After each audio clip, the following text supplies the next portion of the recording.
Yes, Count Corla, this budget comes at a time when our people are crying out for change.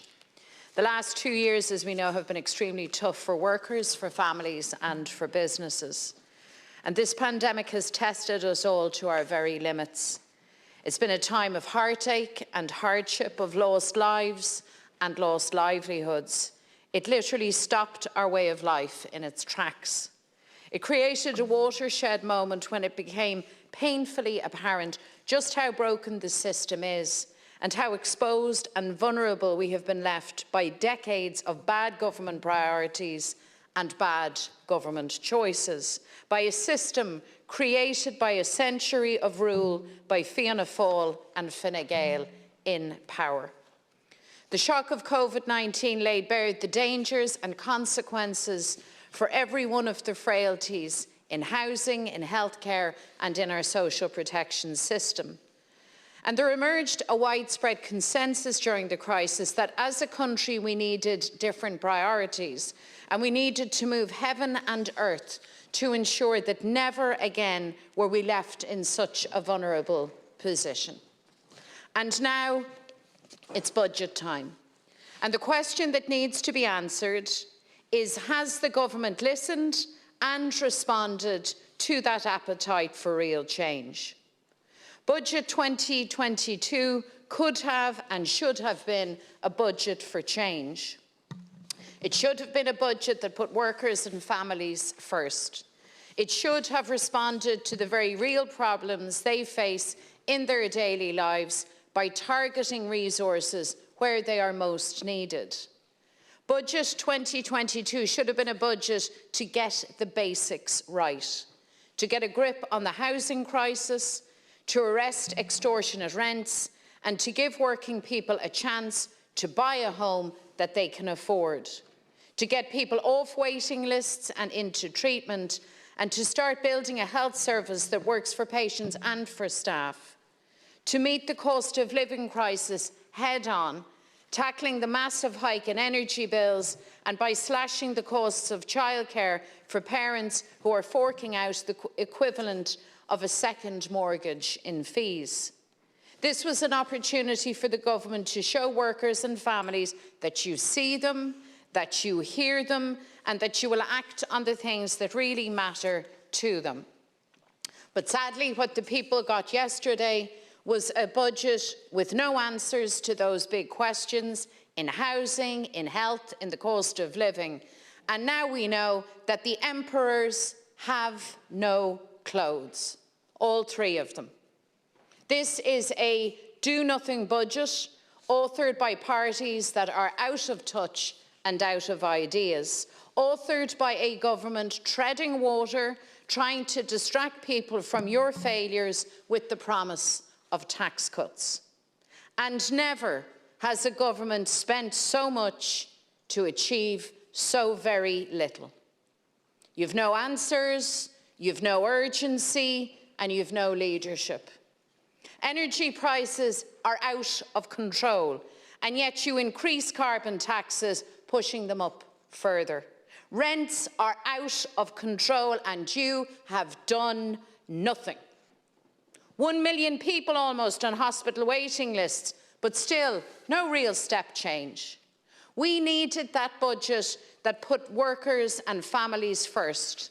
We needed a budget to target resources where they are most badly needed, and that is what we in Sinn Féin would have done. This is now the 6th budget that the Fine Gael Fianna Fáil partnership has introduced, and by God, does it show. This budget, just like the previous 5, will come and it will go, and nothing will really change, not really, for ordinary people. This is a budget of big numbers, but with very little substance. A budget that throws money left, right and centre, but doesn't actually solve anything. Is é seo an séú buséid atá curtha le chéile ag comhpháirtíocht Fianna Fáil Fine Gael agus dar dia tá sé sa léir. Níor caithríaltas riamh an irid sin chun a laiad sin a bhaint amach. Buséid le líon mór figúraí ach le aspa substant. Ba sé de cahan agad ar chlé ar yesh agus ar lár ach ní réit sían sé rud bith de gná daoine in Óíre. Your budget fails to address the big issues that affect people's lives. And I think as a government, you are clearly in denial of the scale of the challenges that face us. You look away from people desperately seeking to put an affordable roof over their heads. You look away from parents weighed down with massive childcare fees. You refuse to hear the voices of those living in agony, trying to access vital hospital treatment, and the voices of families who count on every euro to make it to the end of the week. You don't hear them. Because if you did, Taoiseach, Tánaiste, Minister, if you really understood the impact on people's lives, you would have made far, far better choices in this budget. This budget cements and continues the policies that brought us the crises in housing and healthcare, that have created the sky-high cost of living and childcare costs, and that maintain a social protection system that skirts below the poverty line, keeping people down instead of lifting them up. After decades of serving the vested interests and the golden circles, this was your chance to finally put workers and families first. But yet again, Fianna Fáil, Fine Gael and the Green Party haven't heard the call of the people, and you have missed the moment.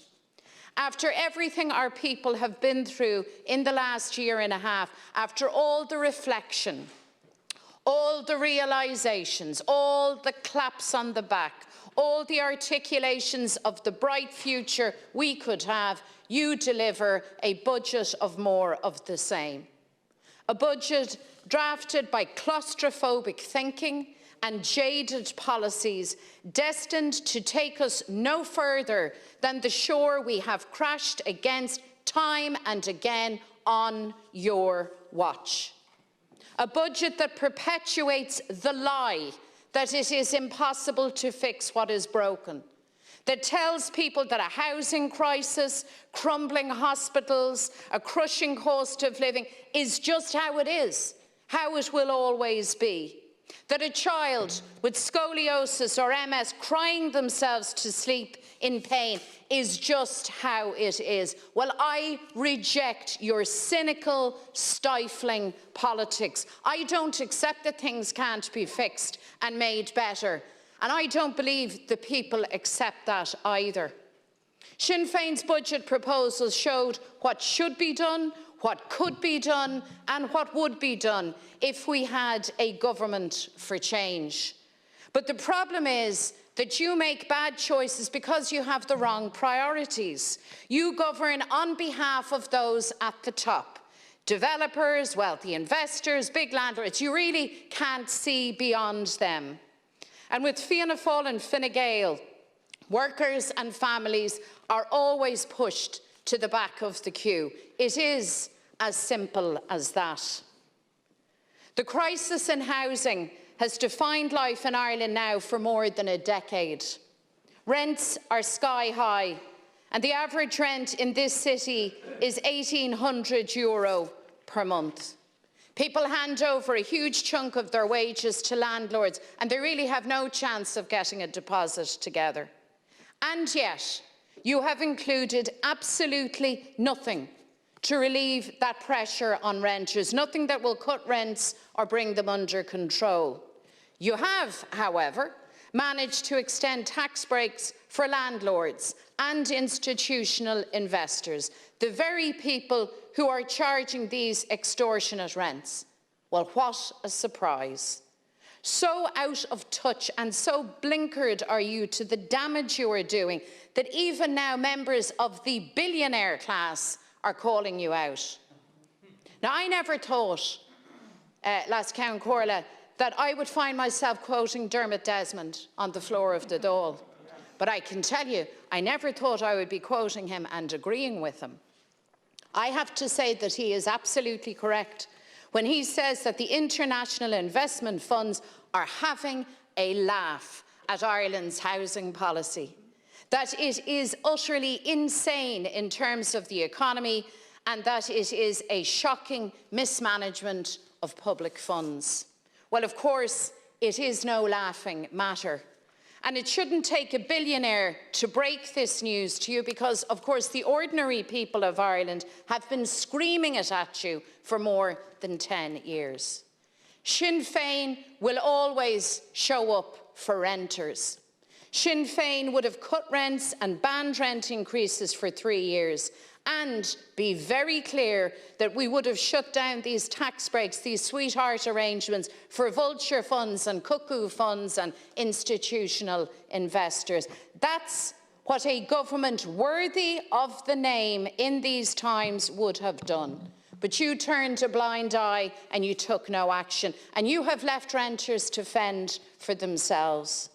This budget reiterates the failures of Darragh O'Brien's plan.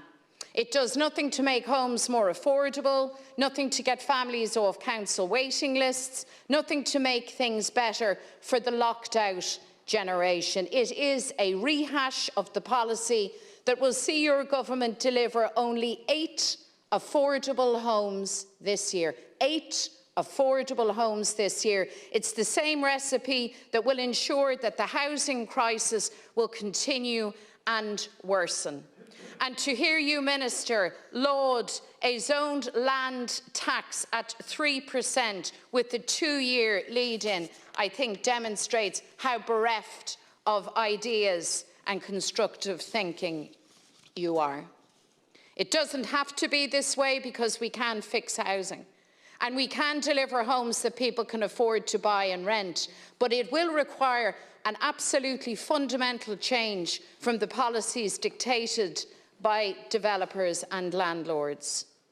Sinn Féin would have doubled state investment to deliver 12,000 social homes, 8,000 genuine affordable homes. This is the kind of action and urgency that is needed to deal with this crisis and to give people hope for the future.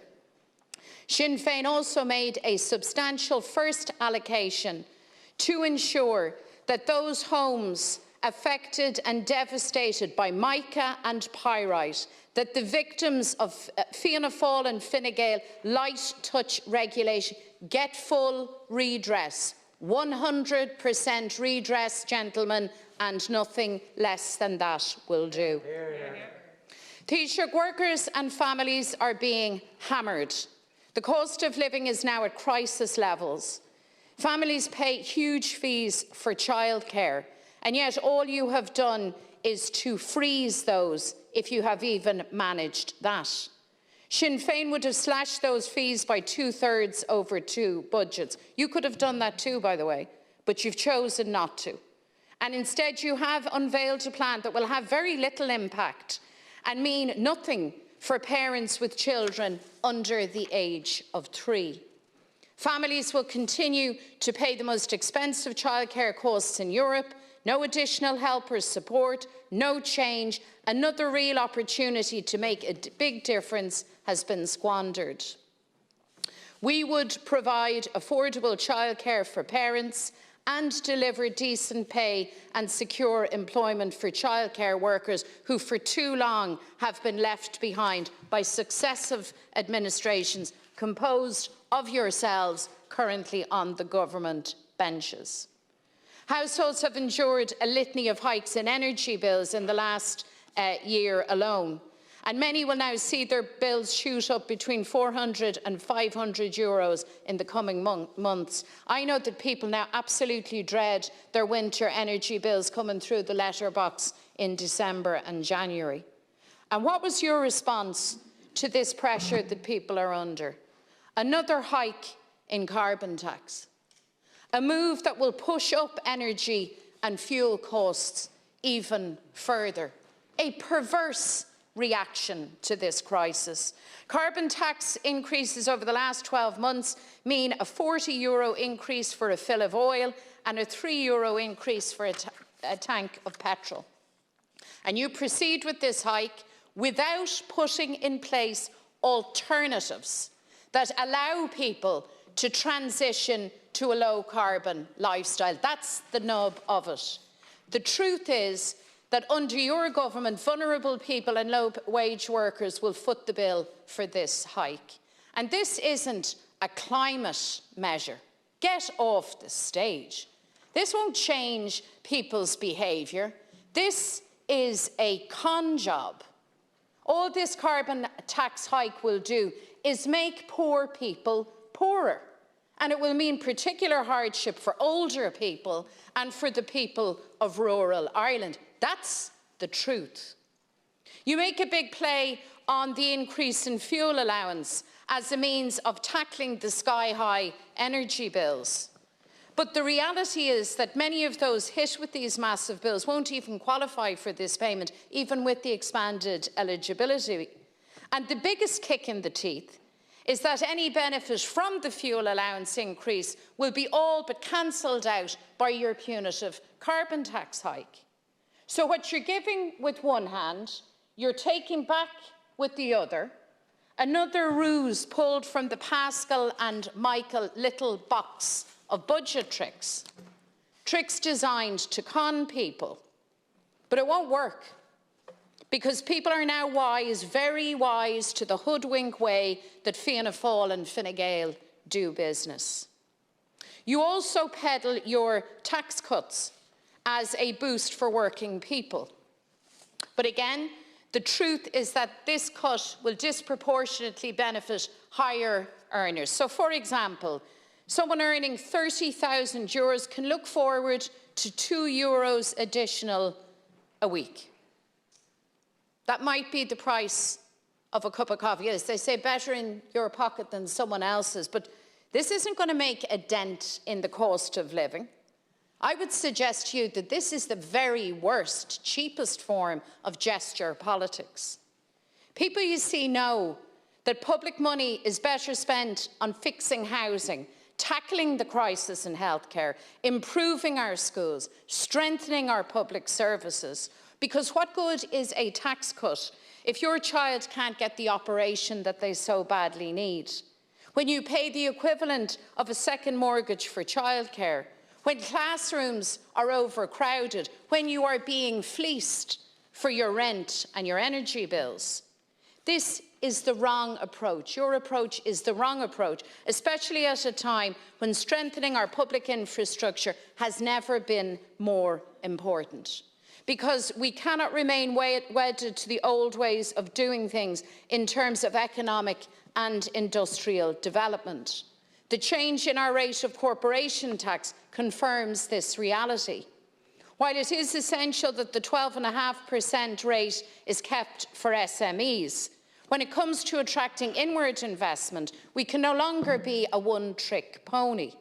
There will have to be a big change in how we strengthen Ireland's competitiveness, our resilience and our sustainability. We have to invest in the right areas to ensure growth into the future, and this means getting housing right. It means building a world-class health service. It means sorting childcare. It means getting the cost of living under control, because these are the very areas neglected for far too long by Fine Gael and Fianna Fáil governments. So to progress, we have to undo the legacy of these bad decisions. And anybody who thinks that we stand any chance of progressing economically in this new landscape while allowing these crises to continue is deluded. The requirements of economic prosperity and advancement and the imperative of the happiness of our people align now on these matters. Brexit, Last Count Corla, also compels us to look forward to the possibilities of new approaches.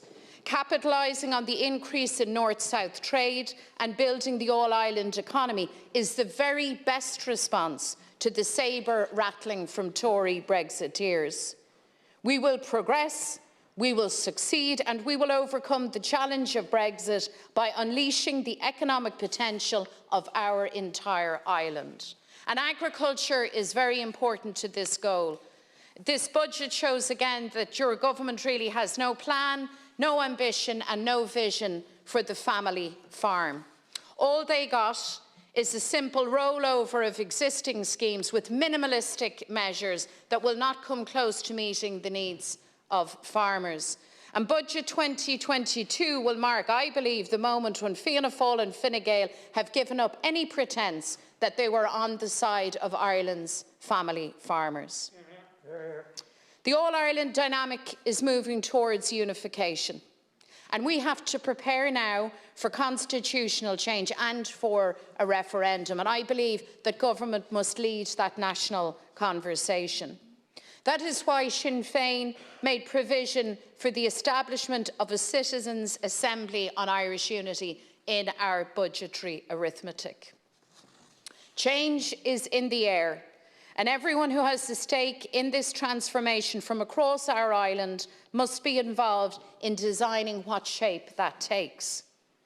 And yet, Taoiseach, Tánaiste, the ministers, your budget provides nothing for preparing for this future. And I believe that this is short-sighted, I believe it's irresponsible, and a dereliction of your duty as government. The dangerous frailties in our health service were exposed during the height of the pandemic. It was the heroics of our frontline workers that protected our people, and we will never ever forget that fact. The reality is that our health system was broken ever before we heard of COVID-19. This the result of decades of bad Fianna Fáil and Fine Gael policy pushing privatisation over the public interest. And the consequence is that almost 1 million people are now on waiting lists, locked out of vital treatment. This is the most immediate challenge in health today, sorting out these waiting lists. And yet there is nothing of substance in this budget that will really deal with this. There were 450 people on trolleys yesterday. In the middle of a health emergency, you will not deliver one additional acute bed next year, not one. In many cases, the waits that we talk about are about children living in agony with scoliosis and other conditions. I think it's absolutely scandalous that you have not prioritised tackling waiting lists, Taoiseach, because the message to those now waiting is that their wait will go on. You also ask people to celebrate what is, in fact, a complete failure. In 2016, free GP care was to be extended to children under 12. You remember that? Yesterday, 6 years later, 6 years on, you announced that it will be extended to under 8s.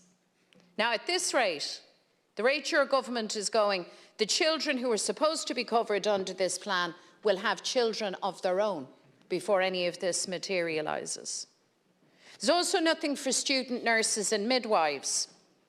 These are some of the very people who risked their lives to keep our health service going through COVID, and they weren't recognised, and they weren't valued, and well, you know it. You have, however, managed to maintain a tax break for millionaire executives to the tune of double what it would take to provide for student nurses and midwives. I don't know how any of you in government stand over this, and is it really any wonder that our young medical professionals feel so undervalued and don't see a future here at home? We need a health service that works for everyone. And that's why Sinn Féin provided the finance for an additional 600 beds and the plan and the resources to tackle waiting lists. It's this level of ambition that's needed to deliver a single-tier public health system that our people and our health workers deserve.